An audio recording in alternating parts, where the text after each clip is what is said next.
সে তো মুচলেকা দিয়ে বাইরে চলে গেছে। তো সাহস থাকলে আসে না কেন বাংলাদেশে? আমরা ডিজিটাল বাংলাদেশ করেছি, সেই সুযোগ নিয়ে লম্বা লম্বা কথা বলে, আর কত হাজার হাজার কোটি টাকা চুরি করে চলে গেছে, সেই টাকা খরচ করে। তো সাহস থাকলে বাংলাদেশে আসুক। বাংলাদেশের মানুষ ওই খুনিকে ছাড়বে না, বাংলাদেশের মানুষ ওদেরকে ছাড়বে না। এই বাংলাদেশে খুনিদের রাজত্ব আর চলবে না, কারণ এই জিয়া পরিবার মানে হচ্ছে খুনি পরিবার। বিএনপি করেন বা বিএনপি কে ভালোবাসেন, ক্ষমতায় দেখতে চাচ্ছেন বিএনপি কে, তাই তো? আচ্ছা, বিএনপির একটি ভালো গুণের কথা বলেন তো। সারা বাংলাদেশের মানুষ বিএনপিকে ভালোবাসে, ওরা গণতন্ত্রের পক্ষে আছে। বলেন একটি ভালো গুণের কথা বলেন। গণতন্ত্রের দল বলো। কি ভালো গুণ খুঁজে পান না? হ্যাঁ, একটা ভালো গুণের কথা বলেন বিএনপির। পাইতেছেন না?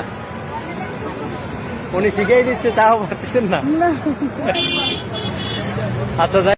একটা ছোট্ট শিশুর হাতে 10টা টাকা দিয়ে তাকে দিয়ে একটা মিথ্যে বলানো, শিশুর মুখ থেকে কিছু কথা বলানো। কি কথা? ভাত মাছ মাংসের স্বাধীনতা চাই। একটা 7 বছরের শিশু, তার হাতে 10টা টাকা তুলে দেওয়া এবং তার কথা রেকর্ড করে সেটা প্রচার করা। স্বনামধন্য এক পত্রিকা, খুবই পপুলার, নাম তার প্রথম আলো, কিন্তু বাস করে অন্ধকারে। প্রথম আলো আওয়ামী লীগের শত্রু, প্রথম আলো গণতন্ত্রের শত্রু, প্রথম আলো দেশের মানুষের শত্রু।